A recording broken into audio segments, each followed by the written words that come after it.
Did you call the governor's office and say, listen, governor, this might not be the best idea for this reason why. Here's my Facebook account. Close. He came to town. And did you talk to him? He was just doing a photo shoot. Yeah, and I tapped him on the shoulder and I said, sir, I've got to ask you about this plan. You know, if values go down, this is going to hurt people. What do you have to say for that? And he said, well, we don't think values are going to go down. This is Texas. Values generally go up, so it's just not something we're concerned about. But they're down right now. They're down. Nobody ran the numbers. Nobody did the open records request to see what actually happened.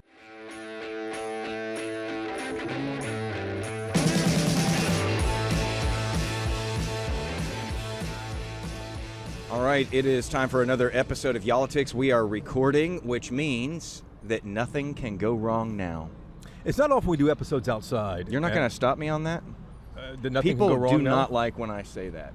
They're afraid of the jinx. No, I don't care. You know, when you say nothing can go wrong now, I like to do that anytime something is about to begin or we have a big plan. When I was learning to snow ski, I remember a lot of people would stop like halfway down, you know, over the next little ledge because they want to see what it looked like. Yeah. My rule is just go, figure it out on the way down. So that doesn't require me to stop. But we are recording this outside at the Manhattan Project Beer Company. We haven't been out here for We a never recording. have, and we don't do a lot of outside episodes because it's loud. DFW's a loud area. There's just construction, the boom area, you know, boom town. There's a helicopter just blew by us a moment ago here, so It did. we So it hope might get you a little can loud. hear We'll this see. episode. First of all, what are you having? This is. I was about to say it's the usual necessary evil. I but can't they have, believe that you're trying something else. I always get It's the a Kolsch. same. This is a Kolsch, crisp like the lighter like the Pilsner, the necessary evil. And what kind of fruit is in that beer? There is no fruit in this beer. So you won't be having well, all of it then, actually, I right? don't know. This is a White Sands. As you know, everything here at Manhattan Project Beer Company in Dallas has that. I mean, it's Manhattan Project, so it has that Should sort give of it away. nuclear, theme. And so I'm having the White Sands, which is one of the best places in New Mexico to go visit. It's really a cool place. I'd like to go see some They of that. shoot a lot of car commercials out there. Do they really? Yeah, you Huh. know, when you see a car riding around on this really white Yeah. sand and with this beautiful backdrop, a lot of those are from that area. That's the program car you probably don't want to buy then after Yeah. after the shoot with sand all in it. So we've got real estate broker Chandler Crouch with us today from Chandler Crouch Realtors. Also, he runs a site that has become very popular in recent years called freetaxprotest.com, where people are dealing with their property valuations and trying to get some relief on that. And But before you hear property valuations, you're like, well, I don't want to deal with this. I don't want to go protest. Listen, this episode is going to save you money. Yeah. Every time we talk to Chandler, it saves you money. But there are already people, he's identified tens of thousands of them that are being overtaxed right now in Tarrant County. So listen up. We might use some of these boring words, but listen up. This one is different though this time, Chandler. Usually we have you on, just talking about the straight, like, here's what's going on, here's how to protest, et cetera, et cetera. But you did this video the other day and it's just gone viral. It's like blown up online, and for good reason, because this fits into that whole motif again of what could go wrong. Sometimes when you ask that, it actually does jinx it. So in Tarrant County, the Central Appraisal District back in 2024 passed this rule that, hey, we're going to start appraising properties every 2 years instead of every year. And that sounds simple enough. You don't have to protest every year? Yeah, what's wrong with you that? might Right. actually think, what could possibly go wrong with that? So what could go wrong with that, Chandler? Well, it's great if everybody's value is going to go up, because if they freeze values at a certain level and that's where it's frozen at, and if they wouldn't have frozen, you would have been taxed at a higher level, then that's obviously a benefit. Yeah. But if your value would have gone down and they freeze you at a higher level, then that means that you're going to end up paying taxes potentially on a value that's higher than what it should have been or would have been if they wouldn't have frozen. So for people who don't understand the taxing process, let's make this super duper simple. The Central Appraisal District comes out, they look at your home, they determine, what they think it is worth, so that gives you your value. And then, once that's all certified, then the different taxing entities like the school district and the city, the county, whatever, they set their tax rates and they multiply that by what your property is worth, and boom, there is what you pay in taxes. So this is that first part of the process. Was that the simple part right there? That was the simple version. I mean, it can get pretty... I'm still lost on that one a little bit, but this go ahead. can get muddy. And so this is that first part of the equation where the appraisal district would say how much your home is worth. You went in and you did the stats on this. So a lot of these existing homes in Tarrant County that didn't have, big projects done on them that, would have obviously increased their value, they didn't get reassessed this year. Correct. Yeah, they kept all the values the same. And if you look at the stats, you'll see that countywide, the appraisal district reports that values went up just a little bit, but what they're not telling you is that's a countywide average. So some neighborhoods went down 10%, some neighborhoods went up 10%, some went up 3%, some went down 2%. So depending on the neighborhood that you're in, depending on what your house actually did, freezing the values may have actually hurt you. And we're finding out that last year about 190,000 homes should have gone down in value, and instead they were frozen steady. Now, this is just as soon as we're trying to make it simple, we could just keep explaining until your eyes glaze over. After they value the property, then they multiply it by the tax rate, and that equals your tax bill. Well, somewhere in there, they calculate an amount that they will subtract for exemptions. Mm-hmm. So after they subtract the exemptions, there were still about 131 properties that should have, or that got hurt by this. Stand by. Yep. Daryl's going to make a quick tech change here. Just make sure we can. Oh, my bad. We can hear you well here. Don't ever copy us on anything. Don't ever copy. Don't ever do what I do. Here's what, I guess here's what people may not realize, and I didn't realize this because I'm not buying a house. I'm not selling my house right now. But the real estate market is kind of flattened out in a lot of parts of North Texas. So we've thought about it for years going up, and when the idea that lawmakers are talking about, Governor Abbott saying it a lot, others are too, hey, let's freeze your taxes so to arrest that climb. The problem is, as you're explaining here, when they're frozen high like that and the market bottoms out, you can't go back and change that high valuation, can you? Because you're stuck paying that for at least 2 years? Well, you can always protest, and that's what you should do. And you may or may not win. Right, you may not win, but if the value is there, if it should have been lower, then more than likely you go in and protest and they'll reduce your value. The problem is not everybody protests. And so when you start really digging deeper below the surface to figure out who was helped and who was hurt in this, you find out there are a couple different groups of people where you start dividing it. One group was hurt tremendously and one was helped tremendously. The group that was helped happened to have higher value homes. You don't say. Yeah. You don't say. Shocking. That's the reaction we're getting. And the funny thing is, they didn't plan it that way. I don't believe that was their intention. I believe that the board's intention was to help people. It's just how the real estate cycle went. The appraisal district is supposed to match what home values are actually doing in reality. Well, during the years that they froze it, the higher end homes were going up in value, but the lower end homes were going down in value. So the lower end homes ended up getting hurt. And you'll never guess who doesn't protest. It's the people with the lower end homes. So all the people with the higher end homes, they go in and protest. And one of the reasons why a lot of those guys protest is because the tax consultants send them a bunch of mail. Because they can make a lot of money off of it. Exactly. They get paid as a percentage of how much they save people. So the bigger the price tag, the more money they make. So they dump all their marketing dollars on the higher end homes, and it just alerts everybody, hey, it's time to go protest. So on top of getting valued significantly lower, like I'm talking 10, 13, 15% lower than they should have, which on $1 million, $2 million, $10 million home, that's a lot of money. They're going in and protesting on top of that and getting a further reduction. Meanwhile, the lower end homes, they're getting overvalued, and to boot, they're not getting all of the same advertisements, so they're not alerted that to the same level that the other guys are, that it's time to go protest your value. So I want to drive this one step further. So we talked about the formula. It's your property value multiplied by the tax rate equals your tax bill. Well, the way it really works is the taxing entities, the city, the county, the school districts, they pass their budget independent of that whole process. So they go in and figure out how much money they're going to spend, and then the appraisal district and the tax rate work together to figure out how they're going to pay for the budget.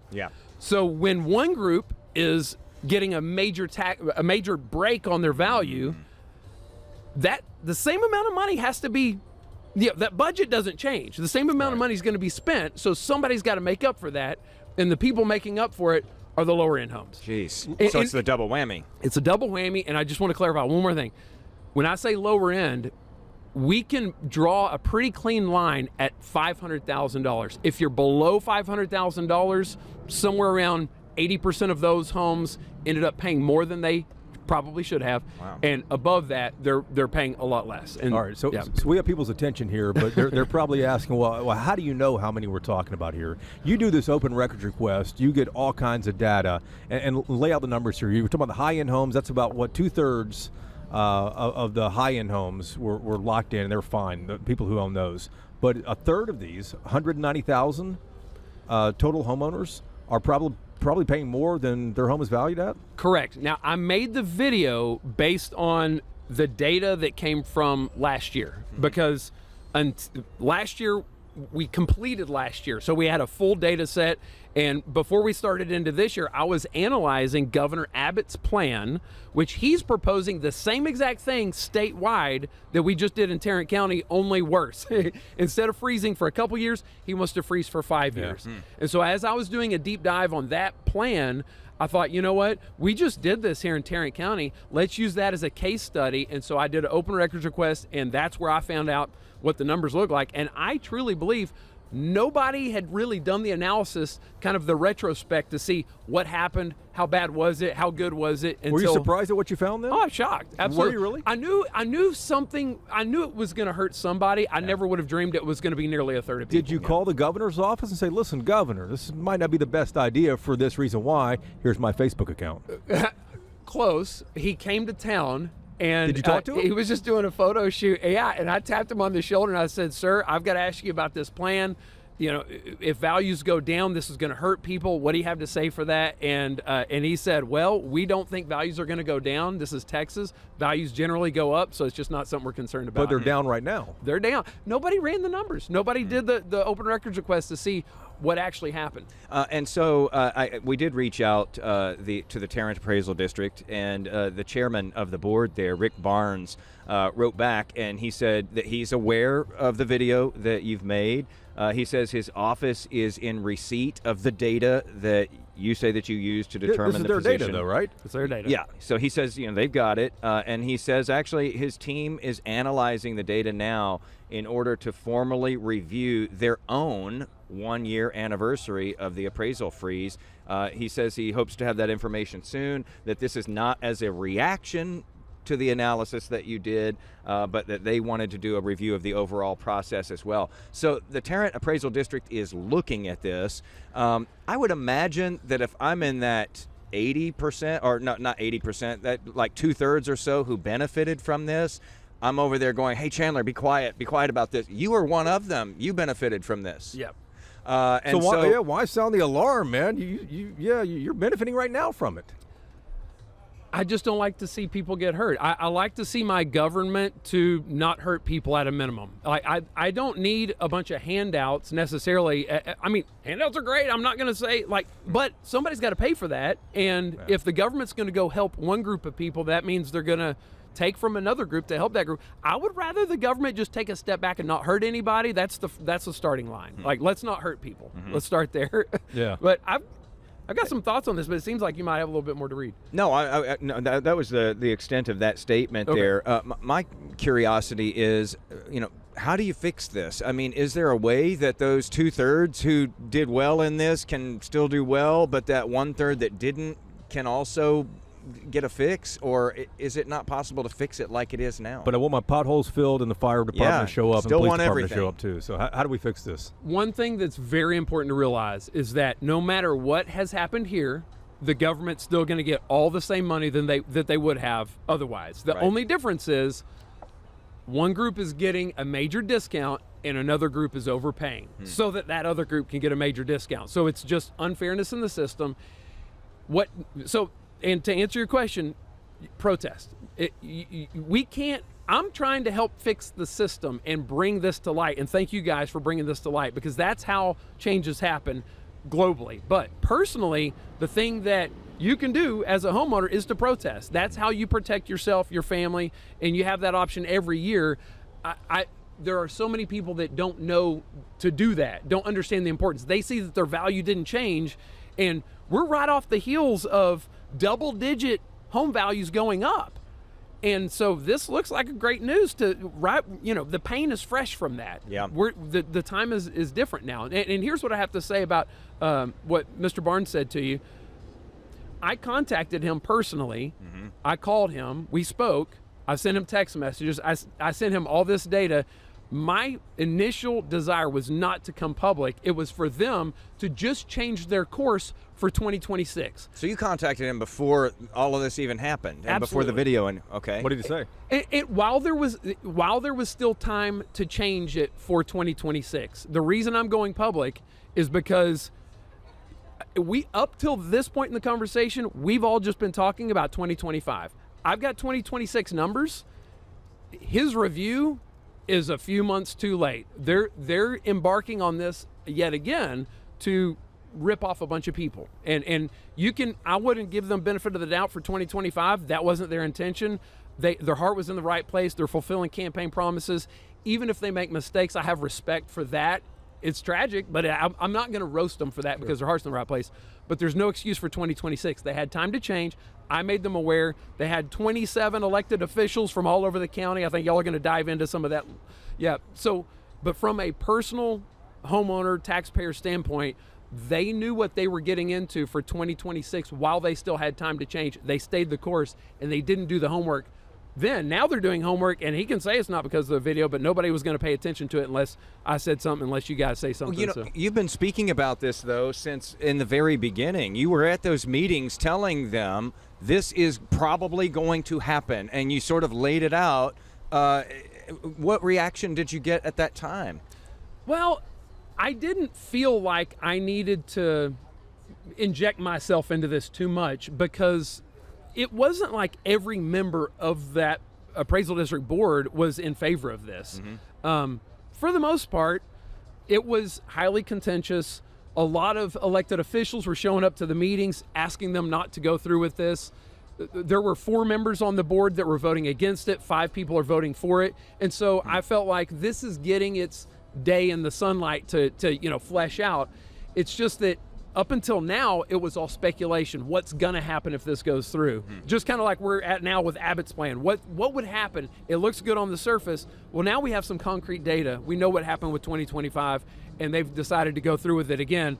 All the elected officials didn't do any good. The 4 people on the board voting against this every chance they got didn't do any good. And so I'm like, the people need to rise up, and we need to let our voices be heard. We got to protest, but we also need to email them and make sure that this thing doesn't get passed statewide because we can see the damage it does. Yeah, and what happens in Tarrant County is not going to stay in Tarrant County because this is kind of the test bed. So, if you don't live there still, this could impact you because lawmakers under pressure are trying to figure out how to address property taxes in the state. Here's what I can't figure out, and you kind of mentioned it a moment ago, but how did no one look at this?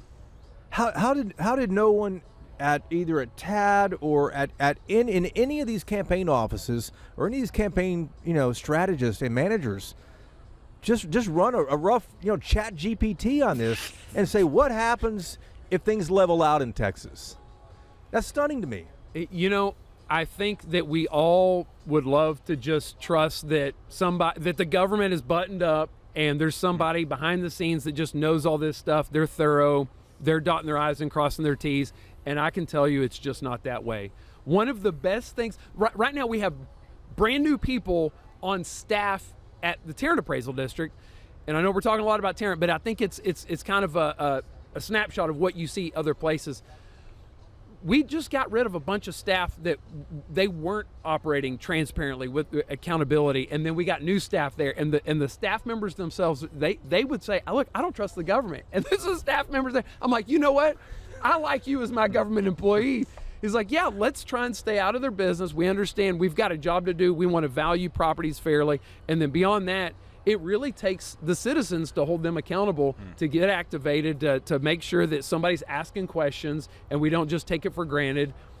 But if TAD's not going to do this for the next cycle here, and you're rising up and others are rising up, I mean, what's the hope that they do it in the following cycle in 28, 29? Yeah, you have to raise your voice with your vote first and foremost. The people, look.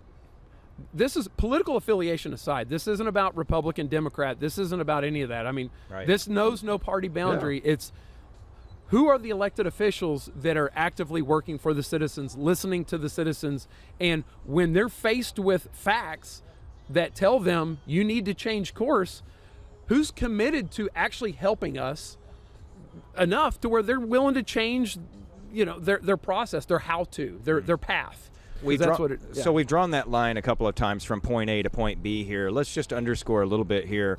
Tarrant is an outlier. I mean, in most of these central appraisal districts, right about now, you're getting your appraisal in the mail, or you're just about to get it in the mail, because they still do it every single year. Tarrant is really kind of a test case. It's trying something new. And again, as you said, that possibly they were thinking might turn out well, and didn't have any bad intentions with this.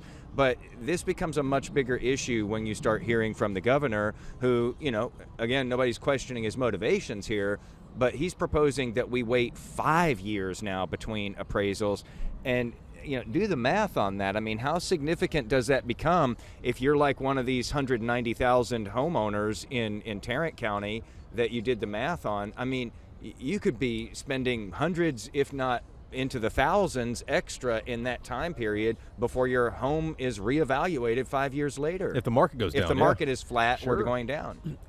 Yes, and it's going to affect millions of people if this happens. And we've been talking this whole time about the impact to the individual, because at the end of the day, I think that's really what matters. But that's great for politics.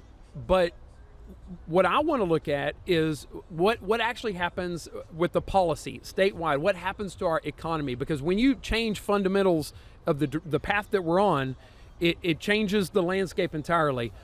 I don't think anybody here would trade our Texas economy for a California economy. But what we're doing, if we freeze values, that's the path that we're on. Because what happens is when you hold values down and you're getting taxed on a value down here, but your home is actually worth something up here, you could sell it for something much higher. What that means is if you need to sell your property and purchase another property that's of comparable size or comparable value, you might not be able to afford it. So that's to the homeowner. But to the first-time buyer that's living in mom and dad's house that needs to buy their first home, that means they're renting. Rents are going up every year. They're saving and hoping that they're going to buy a home someday. They look at all these people whose values are down here who can afford their house, and yet the first-time home buyer has to buy a house up here. What happens is that means that these people, the dream of home ownership gets further and further out of reach. The distance between the haves and the have-nots gets further and further away. These people can't afford to sell, so they don't put their house on the market. That means supply is down. When supply is down and demand grows, that means this gets further and further away. And then So it throws a wrench into the real estate market. it doesn't, yes. The And whole when economy. when you throw a wrench into the real estate market, that trickles down, and I counted 47 different industries that depend on real estate changing hands. Yep. When real estate stops, it doesn't, the impact goes well beyond real estate. So what is the answer then here? The answer is taxes suck no matter what, okay? There's our episode title right there. It sucks. We're never going to get outside of taxes suck. But they're a necessary evil, They which is are. why you should have had the necessary you evil talked me today. out of it. Don't even start Gosh, with me, Wheeler. The one time you don't get it. But We just don't want it to suck disproportionately more for one group than another. And we definitely don't want to kick the little guy more. The people that are not getting the help, they're not getting the private industry to be able to fill that gap. The lines have to be drawn in a fair way so that we don't hold the little guy down.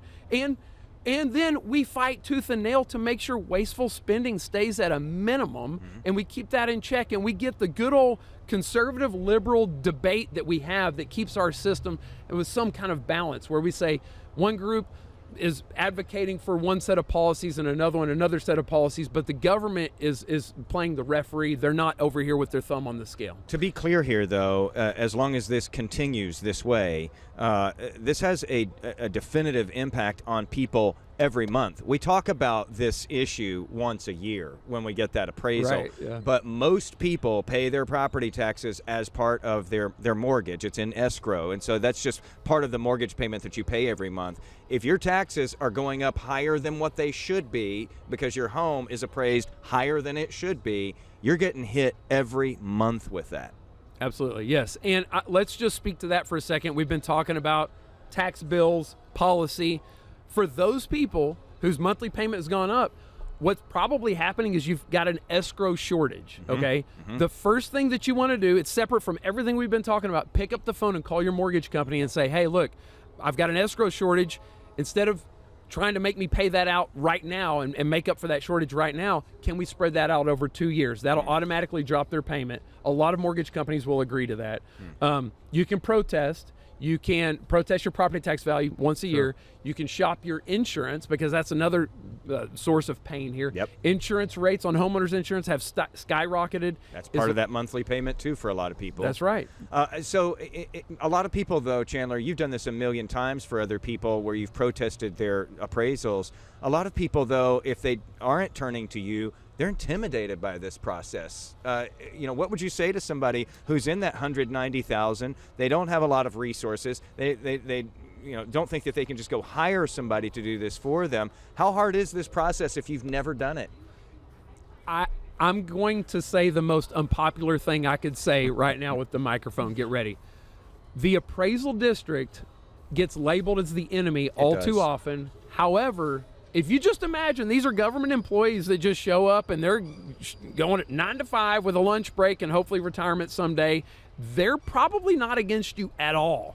They probably just haven't thought about you that much. And if you go in and you treat them respectfully and you bring a little bit of evidence to show them why you, not just, it's bad, the value's off, you give them a little bit of evidence, more times than not, they're going to reduce your value and they're going to help you out simply because they appreciate the fact you're spending that time. It's not always fair, but I would say 75 to 90% of the time, if you go in and bring them a little evidence showing them some comparable sales of other houses that have sold recently. But how do you find that if they don't have a realtor in their family like you? How do you find Maybe that? the person who sold you the house, who represented you when you were buying the house, the real estate agent, then a lot of times you can reach back and... You know a lot about real estate, Wheeler. Hey, I'm a licensed real estate agent here in this state. I was going to ask you about that. So if you go on Facebook and you say, I need help from a realtor, I promise you, you're not going to be able to log off from Facebook before you have 100 comments on there.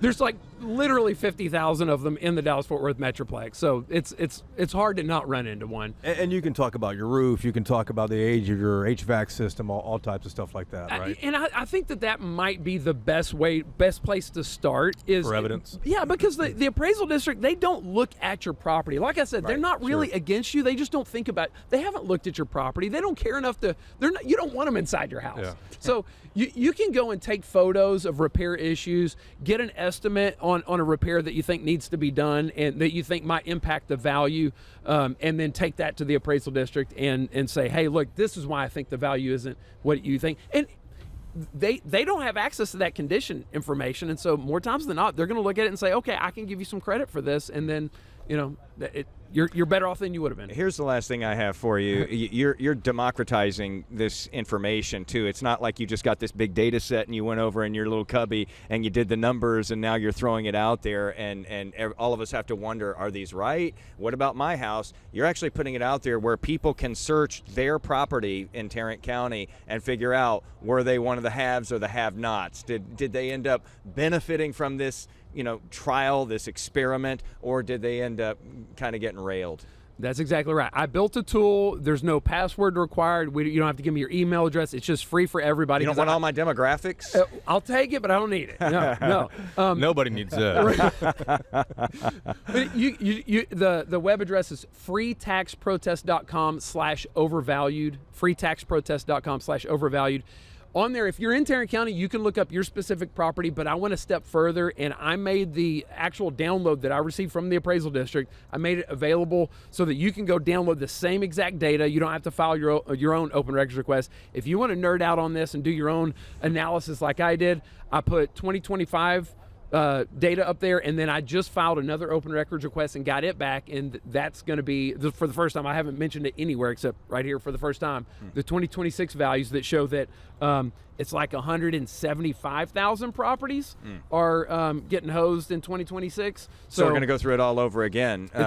Not quite as many, but still a significant chunk of homeowners. You know, it's complicated. Let's say, yes, well over 100,000 people.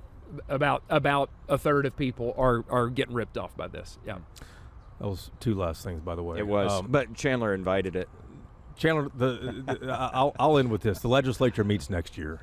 Lawmakers right now are trying to find bills, trying to find issues that matter to a lot of people. How concerned are you that lawmakers are going to introduce a bill statewide for all 254 counties, just like what is happening in Tarrant County right now, to freeze those home values?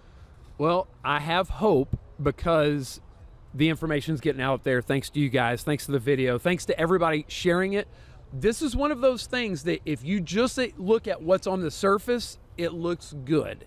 But when you start doing the math and you look a little below the surface, you find out what looks good on the surface, it actually ends up hurting a lot of people. So for this specific issue, I have hope. There are other issues like appraisal caps I'll just say this. I don't want to demonize anything too much because I do like it when our legislators try and figure out some way to help us. Here's what I want to, the tool to cut through all of these games that they play. If the bill does not decrease spending, somebody's still going to have to pay for it, and it's probably going to be us. But the legislature can't decrease Dallas's spending or Mansfield's spending. They can put caps on revenue, and they've done that. Yeah, they can do that. Yeah. There are things that they can do, but you're touching on something. It seems like at the state level they're constantly trying to be the hero when really the problem happens locally at our city and our county, the different taxing entities, and holding them accountable, making sure that we've got good people on the boards there that aren't going to waste our money. That's really where our focus needs to be. We shouldn't be looking to the state for our hero, or else the state ends up controlling us at the local level, and then we have, a Robin Hood, type program that affects everybody in the state, and who wants to be beholden to even larger power structure, Yeah, thanks for... Wait. Speaking of keeping people accountable, though, that was also two last questions. Was it two? And yes, it was, actually. Do I get two? You got as much as you want. You got four answers. Thank you for doing this research is what I was going to say, because it's incredible that no one else has. And I always love the fact that you dive into stuff like this. Yeah, and I'm curious to see, does this gain some traction in this upcoming legislative session? Because we already know that at least one influential senator here in Texas who is always at the center of these kinds of issues has seen your video. Yep. Paul Betancourt's a senator. I saw that he liked the video. And I think that I just want to mention something about Paul Betancourt and another Republican topic. From Houston, former tax assessor collector, Harris County. Yes, former tax assessor. He is a tax consultant. And a lot of people are like, why is this guy who makes a living off property taxes, why is he involved in property tax legislation? Well, it's because he's an expert at it, and he's one of the few we have. And I would say if your goal is to eliminate property tax, then I understand questioning that, but property tax isn't going to go away anytime soon. I hate to break it to you. And as long as it's here to stay, he has been at the forefront of passing a lot of legislation that has made our lives better, more palatable for single-family residential. And so go in with your eyes wide open, ask yourself, are they reducing spending? Is the overall burden going away, or are they just shifting the burden towards sales tax? Or are they shifting the burden to this demographic or that demographic? And that's the lens to look at it through, and we stand to gain more by having people that understand the system involved in the process. Well, Chandler, thanks so much for looking at the numbers and for doing this with us. It's going to be interesting, I think, to watch this as it makes its way as we get into that next legislative session to see if indeed this starts getting some real uptake in Austin. Good to see you, man. And hey, I'm super proud of you for walking from Fort Worth to Dallas the other day.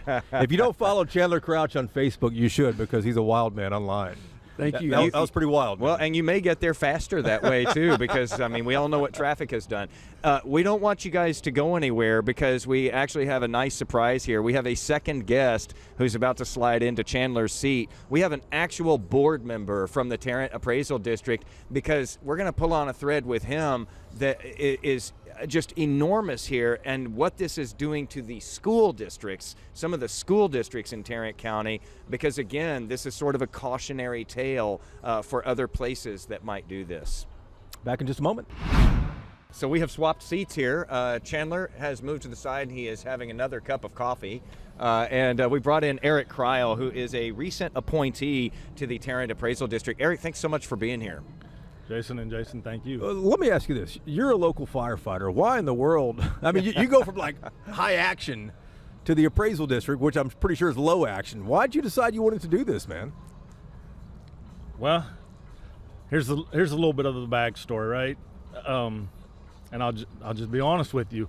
2023, I'm sitting around my house, and I was on my local HOA board, and I felt like, man, I kind of enjoyed the governance portion of it. So I was like, well, what can I do? So I read an article in the Fort Worth Report that these 3 elected TAD positions were opening up. And so I looked at my wife and I said, I think I'm going to run for one of these TAD board positions. And she goes, of course you are. And, you know, I'll be honest, at the time, I didn't know what I was getting into. And I ran in that 24 election. I was unsuccessful, but I stayed at it. And like they say, the third time's the charm. So it was actually my third time trying to be appointed that Wow. Well, congrats on you know, sticking it out and getting in there. Persistence pays off. So when you were in the running for this, though, you know, this whole issue that we just got done talking with Chandler about, you know, a lot of these homeowners, you know, not doing well because of this, you know, once every 2 years appraisals on their houses. You were warning about this too. You were saying this doesn't sound like it's going to work out for everybody. Yes, when I was in 2025, when I was going around seeking an appointment, because I'm an entity appointee, meaning I'm appointed by the tax entities. Yeah. And I need to put a disclaimer out there. I forgot that. Slide the mic over just a tad. Okay. Yeah, just make sure we can hear your disclaimer. Go ahead. Sorry. Yeah, disclaimers are important. The disclaimer is my response. I'm not speaking on behalf of the board or the district. I'm speaking on behalf of myself. That's a good point. As a board member. So yeah, when I was going around seeking a entity appointment, I was telling the entities at the time that the real estate market coming out of COVID, you know, we had the rapid rise in inflation, COVID, home prices shooting up. Yeah. But 4 years later, you start looking at the data, it starts flattening out. Mm-hmm. And then you start looking at high interest rates start taking a hold, which is doing their job by bringing the prices down, right? So I made the argument back then that if we don't start reappraising as a district, people's values are going to stay high because the appraisal district was not going to change values once they froze them at January 24 levels. So you heard what Chandler said with the data he took from the Tarrant County Appraisal District. Sounds like a good idea to freeze valuations. I don't want to pay any more than I have to, but like Chandler said, like you said too, when the real estate market flattens out, somebody can get stuck paying for taxes on a high valuation on that. What's your what do you think the answer is here? Because the board decided not to address this. Well, I think the short answer is no one likes paying property taxes, right? No one likes paying taxes. So the fix has to be done at the legislative level, at Austin's level. But up until this point, Tarrant County had done annual appraisals every year, every January 1st. People complained about that too, right? Yeah. Right, and so you're not going to make people happy because, again, when your values go up, people tend to have an increased tax bill. But going, you know, to what Chandler said, it's the spending, right? You got to reduce the spending to reduce your overall burden. But annual appraisals. Let me ask you just a moment about that, because Chandler mentioned the same thing. You work for a city in North Texas. Correct. Every time I talk to council members, mayors, they're always like, what else am I going to cut out of this budget? As soon as I cut something else out of this budget, people are calling me, but the trash isn't being picked up, that the potholes aren't being filled. We've already closed libraries there aren't many more places we can cut. What else gets cut? Is it at the state level, or where are the cuts in these budgets the property taxes fill? Well, I mean, I think that's a better question for one of the elected officials in the cities, but your property taxes do go to pay police, to pay fire, they Sure. pay for your local roads. So those are hard decisions that have to be made, and oftentimes people don't want to pay more, but they want the services that come with the payments. Yeah. So I want to ask you about schools here, because you've seen what's going on in the Tarrant Appraisal District there with these values frozen in place. You also were warning way back when that, hey, this might affect school districts in a very bad way here. And sure enough, a couple of them at least have been affected by this tremendously. You just put out this motion at a recent appraisal board meeting that failed just narrowly to pass. Basically, you wanted to, reevaluate the properties in certain school districts there, because there's 2 school districts that are now, I don't want to say failing, but they're not looking great to the state, because the state comes in and they give some money for schools, and then schools also get money from the taxes that they levy there. Now the state is going, well, we don't want to give you all of this money because we know that there's actually, your district is worth more than that. The properties in your district are worth more than what they show. So that freeze has had that consequence as well. And so these school districts could be out a lot of money if this continues.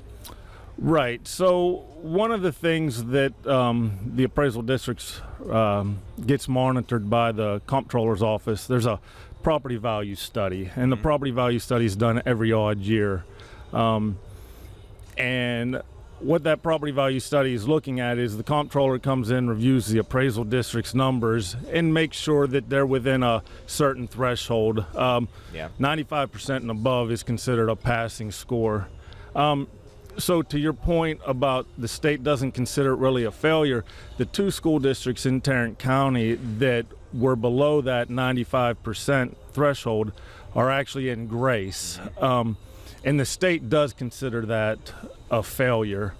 And so how does that affect schools? Well, when you're in grace, and the state will consider your local values as certified values, and they'll fund you at the level of what the TEA says your funding should be.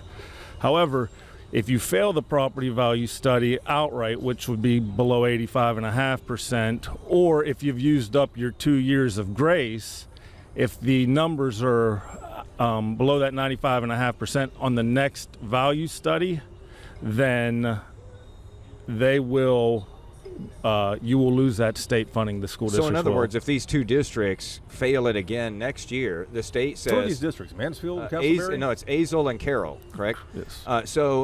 Is that a secret? No. Oh, okay. No one just... It's public. And so if they fail again next year, then that's when the state could say, okay, well, we're not giving you all the money that we gave you last time. We're going to give you this much money. And so they'll lose that money from the state, and they've also lost that money from being able to tax the homes in their districts. Yes, correct. So if they, if Azle, we'll use Azle, if Azle were to fail the 2027 property value study, even if they're in a finding of grace, because grace extends for 25 and 26. If they were to be below that 95% threshold, the state will come in and they say, as the appraisal district, we didn't do our job of evaluating property accurately, and they end up taking it from this school saying you've gotten more money than you should have had your values been accurately. But the school district can't do anything about this. They're sort of a middleman, aren't they? Well, they could raise the tax rate, couldn't they? But only so much. Well, the M&O rate is driven from the TEA. Yeah, maintenance and operations, just the daily, keeping the lights on. Right, Yeah. and so they can do more with their INS, but paying the teachers, keeping the lights on, that's all driven by the TEA and their formulas that they use. They're in a hard spot. They are. The one avenue the school districts do have is they can challenge, they can protest the comptroller's numbers and see if they're able to, get some properties that were valued, thrown out, or change the value to raise it up to fall within that, above that 95% number. But they could be losing out on millions of dollars. Are you hearing from other school districts saying we're worried about this too? yeah, when the plan was passed back in 24, there were several school districts. One of the, Chandler said 27 elected officials. There were several school district officials that showed up and said we could lose this much depending on how things break. Mm-hmm. And so, fortunately, no one in Tarrant County, none of the schools in Tarrant County have lost funding because no one outright failed the property value study. And then when you zoom back out, though, and look at these 190,000 homeowners that Chandler identified, and then you talk about the rest of us in the state who may not live in Tarrant County, the old adage always is, Chandler mentioned it, but it's, if you don't like it, protest it. And I've always wondered, is that really a fair burden to put on the taxpayers?